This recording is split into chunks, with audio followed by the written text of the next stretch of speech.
जय हिंद दोस्तों तालिबान आज के दिन पूरी दुनिया में एकमात्र चर्चा का विषय है। जिस तरीके की वीडियोस सामने आ रही हैं उसमें आप लोगों को साफ नज़र आ रहा होगा कि किस तरीके से काबुल एयरपोर्ट के ऊपर जो हामिद करज़ई एयरपोर्ट काबुल का है उसके ऊपर किस तरीके से भगदड़ मची हुई है। लोग हवाई जहाज़ में चढ़कर वहां से निकलने के लिए कितनी जद्दोजहद कर रहे हैं और किस तरीके से पूरी सिचुएशन हालात ये ऐसे बने हुए हैं कि लोगों को हवाई जहाज़ के पहिए या गियर बॉक्स के आसपास लटक कर आगे बढ़ना पड़ रहा है और लोगों के गिरने तक की खबर वीडियोस जो हैं आप लोगों को दिखाई दी होंगी। अब ऐसी सिचुएशन के अंदर एनालिसिस करना ज़रूरी हो जाता है कि असलियत में तालिबान जिसके बारे में दावा किया जा रहा था कि लगभग 3.5 लाख के करीब फोर्सेस हैं, 2,70,000 के करीब स्टैंडिंग आर्मी है, स्ट्रॉन्ग आर्मी है, अमेरिकन्स ने ट्रेन किया है, दुनिया की best of the best armies ने ट्रेन किया है और वो आर्मी अफ़गानिस्तान की जो आर्मी है वो तालिबान के सामने ताश के पत्तों की तरह बिखर रही है। इसका एक डिटेल्ड एनालिसिस करेंगे, लेकिन उससे पहले छोटी सी इन्फॉर्मेशन आपको देनी है दोस्तों कि अगर आप यूपीएससी की प्रिपरेशन करना चाहते हैं तो हमारा पॉलिटी कंसेप्टर बैच आप ज्वाइन कर सकते हैं जो मंडे से स्टार्ट होने जा रहा है। उस पॉलिटी कंसेप्टर बैच के अंदर हम आपको एम लक्ष्मीकांत कंप्लीट पढ़ाएंगे और एम लक्ष्मीकांत का जो भी बेसिक लेवल होगा उसे अच्छे तरीके से सॉल्व करवा दिया जाएगा। और दोस्तों इस पूरे कोर्स की जो फीस है वो मात्र 500 रुपीज़ पर मंथ है। इस बेसिक फीस से आप अपनी तैयारी को यूपीएससी लेवल पर अच्छे तरीके से कर सकते हैं। इन नंबर्स पे कॉल कीजिए और हमारे काउंसलर से बात कीजिए ताकि वो जल्दी से जल्दी आपको इस मामले में गाइड कर सके। अब दोस्तों आ जाते हैं टॉपिक के ऊपर। टॉपिक है कि अफ़गानिस्तान के अंदर तालिबानी फोर्सेस के सामने या तालिबानी लड़ाकों के सामने जो अपने आप में फोर्स भी नहीं है, वो सिर्फ और सिर्फ एक मिलिशिया ग्रुप है, मिलिटेंट ग्रुप है, उसके सामने एक well trained internationally trend army जो है वो किस तरीके से ताश के पत्तों की तरह बिखर गई। और शायद ही कहीं आपको ये देखने को मिला कि अफ़गान फोर्सेस ने फेस टू फेस बहुत मजबूती के साथ तालिबानी लड़ाकों का सामना किया या तालिबानी फोर्सेस का सामना किया। अगर आप नॉर्मली देखें तो किसी भी आर्मी को लड़ने के लिए दोस्तों, किसी भी आर्मी को लड़ने के लिए या आगे बढ़ने के लिए जो बेसिक थॉट्स या बेसिक चीज़ों की ज़रूरत होती है वो क्या है। असलियत में कोई भी आर्मी अगर लड़ना चाहेगी तो उसके पीछे बेसिक जो ज़रूरतें हैं वो हैं कि उसको सबसे पहले फाइनेंस चाहिए, ट्रेनिंग चाहिए, मोटिवेशन चाहिए और एक सबसे बड़ी बात उस मोटिवेशन के पीछे का कॉज चाहिए जिसके वजह से उसे मोटिवेशन मिले। अब ऐसी सिचुएशन में दोस्तों यहाँ अगर आप एक छोटा सा एनालिसिस करेंगे तो आपको बहुत ज़्यादा चीज़ें समझ में आएंगी। और यहाँ जो हम मोटिवेशन की बात कर रहे हैं, इन सब फैक्टर्स की बात कर रहे हैं, असलियत में इसके वजह से हम ये भी देखने की कोशिश करेंगे कि क्या वो फैक्टर्स इंडियन आर्मी या इस तरीके की किसी भी आर्मी के साथ तो मौजूद नहीं है। क्योंकि देखो बड़ी बड़ी फौजें ताश के पत्तों की तरह ढह जाती हैं अगर उनमें मोटिवेशन या कोई एक फैक्टर कम होता है। सबसे बड़ी बात फाइनेंस। अगर यहाँ पर दोस्तों आप देखोगे फाइनेंस की तो नो डाउट शुरू के अंदर अगर आप अफ़गानिस्तान को देखें, अफ़गान फोर्सेस को देखें तो अफ़गान फोर्सेस को टी स्पूनफुल का मतलब एक स्पून फीडिंग करवाने के लिए अमेरिकन हमेशा तैयार रहते थे। लेकिन वो कब तक तैयार रहे? जब तक ओसामा बिन लादेन नहीं मारा गया और उसके बाद उन्हें जब अमेरिका को अफ़गानिस्तान से निकलने की तैयारी शुरू ना कर दी हो। जिस दिन उन्हें लगा कि हाँ हम अफ़गानिस्तान से अब निकल रहे हैं, उस दिन के बाद शायद जहाँ तक एक मोटी तौर पर देखा जाए तो अफ़गान फोर्सेस के लिए फाइनेंस की स्कार्सिटी क्रिएट होनी शुरू हो गई थी। और यहाँ अगर अफ़गानिस्तानी सरकार को देखा जाए तो अफ़गानिस्तानी गवर्नमेंट जो है वो किसी भी तरीके से यहाँ पर मजबूती के साथ अपनी आर्मी के पास खड़ी हुई नज़र नहीं आई। वहाँ पर उनकी लीडरशिप यहाँ पर दिखाई नहीं दी। और सबसे बड़ी बात, एक अफ़गानिस्तान एक कंट्री ऐसा कंट्री है जो पूरे तरीके से अफ़गानिस्तान एक ऐसा कंट्री है जो पूरे तरीके से कहीं ना कहीं लैंडलॉक्ड होने के साथ साथ रिसोर्सफुल तो है, लेकिन उसके पास बहुत ज़्यादा चांसेस नहीं है उन रिसोर्सेज को एक्सप्लॉइट करके दुनिया को डिस्ट्रीब्यूट करने के। और यही एक कारण है कि उसके पास सोर्स ऑफ इनकम की हमेशा स्कार्सिटी रहती है। आज से नहीं, अफ़गानिस्तान को अगर आप शुरू से देखेंगे तो सिर्फ और सिर्फ ये जो सिल्क रूट है उस सिल्क रूट के ट्रेड रूट के ऊपर लगने वाले टैक्सेस के ऊपर ही जीवन गुजारते हैं। रही सही कसर ये जो हैं ये दुनिया भर को ओपीएम से लेकर दूसरे नशीले पदार्थों की एक्सपोर्ट करके या उसकी तस्करी करके अपना जो है किसी भी तरीके से सिस्टम चलाते थे। अब जैसे ही यहाँ अगर आप लोग देखेंगे, जैसे ही इस कंट्री के अंदर गवर्नमेंट आती है और इन्हें एक मेन स्ट्रीम गवर्नमेंट के अंदर इन्हें शामिल होना पड़ता है, और यहाँ अगर आप इन्हें लड़ने के लिए कहेंगे तो यहाँ पर रिसोर्सेज की हमेशा कमी रहती है। और दूसरी तरफ इन्हें एक ऐसा कंट्री संभालना है, इस अफ़गान गवर्नमेंट को एक ऐसा कंट्री संभालना है जहाँ पर नेशनलिज्म का उदय नहीं हुआ है, यहाँ पर आज भी कबीलाई व्यवस्था है और इस्लामिक रूल के नाम पर बहुत ही भोंडे तरीके से जो मैनहुड सोसाइटी है, जो मेल डोमिनेटिंग सोसाइटी है, वो पूरे सिस्टम को कंट्रोल करने की कोशिश करती है, या यूं कहें कंट्रोल करती है। और यही एक कारण है दोस्तों कि ये पूरे का पूरा सिस्टम जो है वो हाईजैक हुआ एक पर्टिकुलर गवर्नमेंट के पास, और जब वो गवर्नमेंट थी वो सिर्फ और सिर्फ करप्ट प्रैक्टिसेस करती हुई नज़र आई। इसका बेस्ट एग्जांपल जो इनके राष्ट्रपति हैं आसिफ गनी है शायद उनका नाम, वो आई फॉरगॉट इट्स नेम। तो आसिफ गनी जो हैं वो जिस तरीके से कारों में पैसा भर के भागते हुए नज़र आए हैं और वहाँ से वो भागकर ओमान और ओमान से अमेरिका जाते हुए नज़र आ रहे हैं, तो आप खुद सोच कर देखिए कि क्या वो अपनी आर्मी को लीडरशिप प्रोवाइड करते हुए नज़र आए होंगे जब उन्हें लगा कि दुश्मन डोर स्टेप पे है और वो भाग खड़े हुए। अब यही सिचुएशन है कि इन आर्मी के पास फाइनेंसेस की कमी रही, जिसकी वजह से इनके पास प्रॉपर आर्म्स एंड एम्यूनिशन नहीं थे। कई जगह पर इनकी फोर्सेस ने, इस अफगानिस्तानी आर्म फोर्सेस ने कई जगह पर इन तालिबानियों को के दांत खट्टे किए, उनको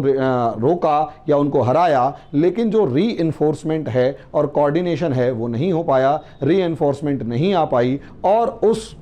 एरिया को, उस रीजन को होल्ड करने के लिए जो बैक सपोर्ट होनी चाहिए थी वो नहीं मिल पाई। नतीजा क्या हुआ कि ये पूरी आर्मी ताश के पत्तों की तरह बिखरती हुई नज़र आई। कहीं कहीं पर इन्होंने अच्छा परफॉर्म भी किया तो वहाँ पर भी ये लोग पिछड़ गए क्योंकि इन्हें बैक सपोर्ट नहीं मिल पाई। दूसरा, ट्रेनिंग। नो डाउट अमेरिका वालों ने इनको ट्रेनिंग तो दी, लेकिन ट्रेनिंग असलियत में किस लेवल पर मिली ये सोच कर देखिए। असलियत में इन लोगों को ट्रेनिंग मिली फेस टू फेस वॉरफेयर की, और तालिबानी एक इस तरीके का मिलिशिया ग्रुप है जिससे आप उम्मीद नहीं कर सकते कि वो आपसे आमने सामने आकर लड़ेगा। तालिबान की सीधी सी आदत, जिसके सामने अमेरिका तक ने घुटने टेक दिए, वो क्या कि इनकी आर्मी का कोई भी एक वेल ड्रेस्ड आर्मी नहीं है, इनके पास ड्रेस्ड वाली आर्मी नहीं है। ये बिल्कुल एक साधारण अफगानी की फॉर्म में कपड़े पहन के आपके सामने आएंगे, बंदूक निकालेंगे, गोली चलाएंगे, भाग जाएंगे, और आप कंफ्यूज रहेंगे कि उसमें से कौन सा टेररिस्ट था और कौन सा आम आदमी था। और कई बार ऐसा होगा कि ऐसा आपको एग्जांपल्स देखने को मिलेंगे कि अमेरिकन फोर्सेस ने मजबूरी में या कन्फ्यूज़न के अंदर आम अफगानिस्तानी के ऊपर गोलियां चलाई, गोलियों से उन्हें भून डाला, और नतीजा ये हुआ कि उनका क्रिटिसिज्म होना शुरू हो गया, क्योंकि उनका सामने जो दुश्मन था वो तालिबानी बहुत ही जिसे कहते हैं आतंकवादी हमला बिल्कुल आम आदमी की तरीके से आते, करते और भाग जाते। इसके सामने अमेरिका की बड़ी से बड़ी स्ट्रेटजीज जो थी वो फ्लॉप हो गई, और तालिबान का जो देसी छापामार युद्ध था, गोरिल्ला वॉरफेयर था, वो जीतता हुआ नजर आया। इसके बाद ट्रेनिंग, और यही एक रीज़न है कि भले ही जितनी मर्जी अच्छी आर्मीज़ के सामने आप ट्रेनिंग कर लो, जितनी मर्जी आर्मीज़ के साथ मिलकर आप ट्रेनिंग कर लो, जब तक कि आपके सामने आपका दुश्मन वेल डिफाइंड और रूल्स रेगुलेशंस पर चलने वाला नहीं होगा, उससे जीत पाना नामुमकिन है। और दुनिया की बड़ी से बड़ी आर्मीज़ इनके सामने, इस तरीके के लोगों के सामने घुटने टेक देती हैं। लेकिन क्या ये जेन्युइनली यूनाइटेड फोर्सेस हैं? तो आंसर है ये जेन्युइनली यूनाइटेड फोर्सेस बिल्कुल नहीं है। ये छोटे छोटे मिलिशिया ग्रुप्स जो यूनाइट होकर एक बड़ी फोर्स के अगेंस्ट लड़ रहे हैं, सिर्फ और सिर्फ यही थे। और यही कारण है कि जब इन लोगों की, जैसे ही अब अमेरिका चला गया है, थोड़े दिन में हमें खबरें मिलनी शुरू हो जाएंगी कि अफगानिस्तान के अंदर ही इसी तालिबान के 2 से 4 टुकड़े हो गए हैं और ये आपस में लड़ना शुरू कर चुके हैं। अब सही रही बात आगे मोटिवेशन की, अगर अफगान आर्मी और तालिबानीज के बीच में मोटिवेशन और कॉज को देखा जाए और लीडरशिप को देखा जाए, तो यहां पर अगर आप देखेंगे तो अफगान आर्मी के पास कोई मेन मोटिवेशन नहीं था on the name of nationalism, क्योंकि नेशनलिज्म का कॉज तब होता जब वो ईरान, पाकिस्तान, उज्बेकिस्तान, तुर्कमेनिस्तान इस तरीके के किसी देश से लड़ रहे होते। सबसे पहली बात, वो असलियत में किससे लड़ रहे थे? वो असलियत में लड़ रहे थे उन लोगों से जो उन्हीं के भाई बंधु अफगानी थे, उन्हीं के, हो सकता है उन्हीं के कबीले के हों, उन्हीं के गांव के हों, उन्हीं के ग्रुप के हों, और हो सकता है बचपन में उन्हीं के साथ खेले हों। और उनके ऊपर ये जो अफगानी आर्मी है इनके ऊपर एक टैग लगा हुआ था कि तुम तो काफिरों के हाथ की कठपुतली हो। वहीं दूसरी तरफ अगर तालिबानी फोर्सेस को देखा जाए तो तालिबानी फोर्सेस के पास सबसे मेन मोटिवेशन का एक रीजन जो था, जो मोटिवेशन सबसे इंपॉर्टेंट पार्ट होता है किसी भी आर्मी के डिसीजिव कॉम्बैट्स के अंदर के डिसाइड करने के लिए, लड़ने के लिए, तो उनके पास एक कॉज था कि भाई अफगानिस्तान के ऊपर फॉरेन रूलिंग गवर्नमेंट है, फॉरेन एक गवर्नमेंट है, पपेट गवर्नमेंट है जिसके पीछे फॉरेन फोर्सेस खड़ी हुई हैं, यानी विदेशी शक्तियां उस आर्मी के पीछे खड़ी हुई हैं। और क्योंकि उस आर्मी के पीछे विदेशी शक्तियां खड़ी हुई हैं और अमेरिका खड़ा हुआ है, जो जिसे इस्लाम के दुश्मन के रूप में प्रोजेक्ट किया जाता है, इजराइल के दोस्त के रूप में प्रोजेक्ट किया जाता है, उस फोर्स के सपोर्ट से बनी हुई सरकार को ना तो लोकल्स का सपोर्ट था और ना ही उस फोर्स की जो अफगानी फोर्सेस थी उनको ना ही एक मोटिवेशन था। कहीं ना कहीं उन सबके दिमाग में डायलेमा था, लेकिन तालिबानियों को एक बात पता थी कि इस फोर्स को भले ही मार रहे हैं लेकिन ये वो फोर्स है जो कि विदेशी अमेरिका जो इस्लाम का दुश्मन है उसके चंदे पर पल रही है, उसके पाले पोसे हुए लोग हैं, इसलिए इन्हें मार भी देंगे तो कोई फर्क नहीं पड़ता और इसमें इस्लाम का ही काम कर रहे हैं, इस्लाम की ही विजय कर रहे हैं। और यहीं पर अफगानी आर्मी के पास एक बहुत इंपॉर्टेंट कॉज नहीं था कि वो फाइट फॉर द कंट्री लड़ रहे हैं, बल्कि तालिबानियों के पास कॉज ये था कि 20 साल पहले जिस अमेरिका ने हमारी ज़मीन को हमसे छीना, कब्जा बनाया किया और उसे गुलाम बनाया, हमें उस अफगानिस्तान को अमेरिका से छुड़ाना है और इन अफगानी फोर्सेस को जो अमेरिका के टुकड़ों पर पल रही है उन्हें मारना है। उसके बाद तीसरा एक रीज़न लोकल सपोर्ट का भी होता है। दोस्तों असलियत में वहाँ पर अफगानिस्तान की मेजॉरिटी पॉपुलेशन को देखेंगे तो वो अनएजुकेटेड है, और एजुकेटेड है भी तो उसको सिर्फ और सिर्फ रिलीजियस एजुकेशन मिली हुई है, बाकी कोई एजुकेशन नहीं है। यानी मैक्सिमम जो पॉपुलेशन और खासकर लोकल रूरल पॉपुलेशन है, गांव की जो पॉपुलेशन है, वो जनरली आपको दिखेगी कि वो कहीं ना कहीं रिलीजियस माइंडसेट वाली है, मेल डोमिनेटेड सोसाइटी वाली है। ऐसे में रिलीजियस माइंडसेट की सोसाइटी को कभी भी अफगान आर्मी का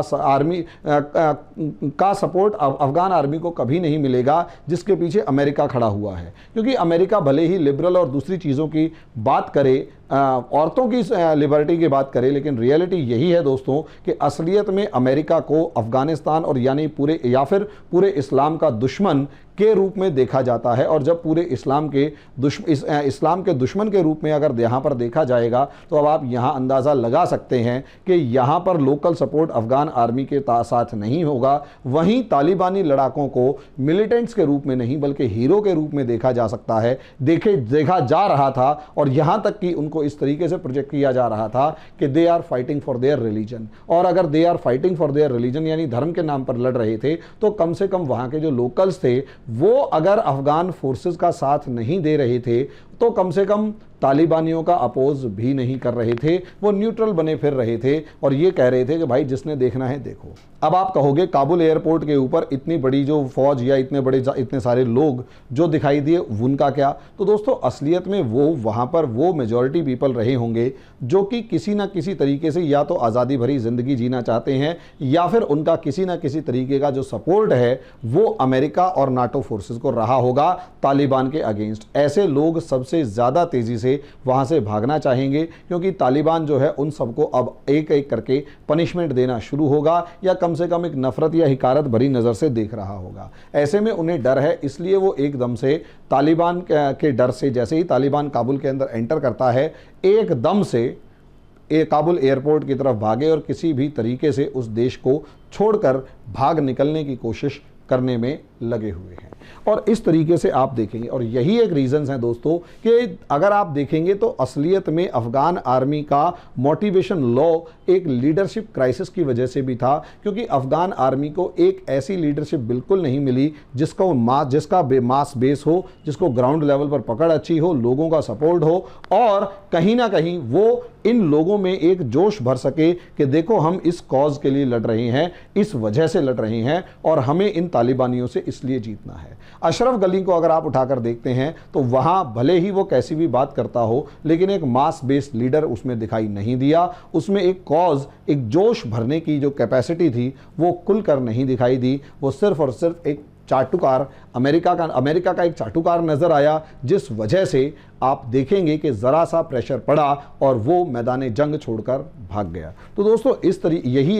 यही कुछ बेसिक रीज़न रहे किसी भी आर्मी के हारने के। देखो जंग जो है, और रही बात तालिबान की, आप कहोगे तालिबान के पास हथियार कहाँ से आए, तो आप ये देखिए तालिबान की फोर्सेस जब उन्होंने कैंपेन शुरू किया तो लगभग 70,000 के करीब थी,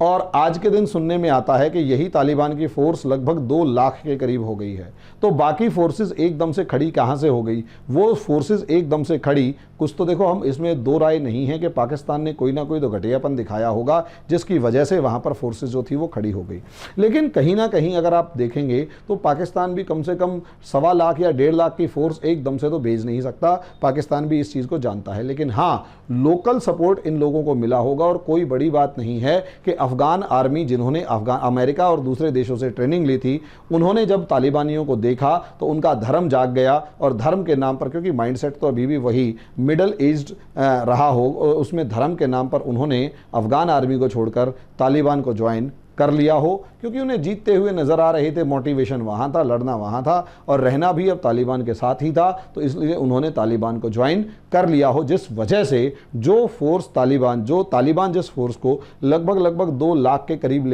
70,000 की फोर्स लेकर चला था, अब आते आते उसके पास 2 लाख से ज़्यादा सैनिक हैं, और अफगान आर्मी वहाँ से गायब होती हुई नज़र आ गई, सरेंडर होती हुई नज़र आ रही है। तो दोस्तों ये एक बेसिक रीजंस हैं जिसकी वजह से अफगान फोर्सेस कागज़ के शेर नज़र आए, कागज़ के ऊपर ताकतवर नज़र आए, लेकिन जब उन्हें फेस टू फेस अच्छे से लड़ना पड़ा तो वो ताश के पत्तों की तरह ढहते हुए नज़र आए, यूँ कहें कि मिट्टी की दीवार की तरह बहते हुए नज़र आए, जिसे पानी आराम से बहाकर ले गया।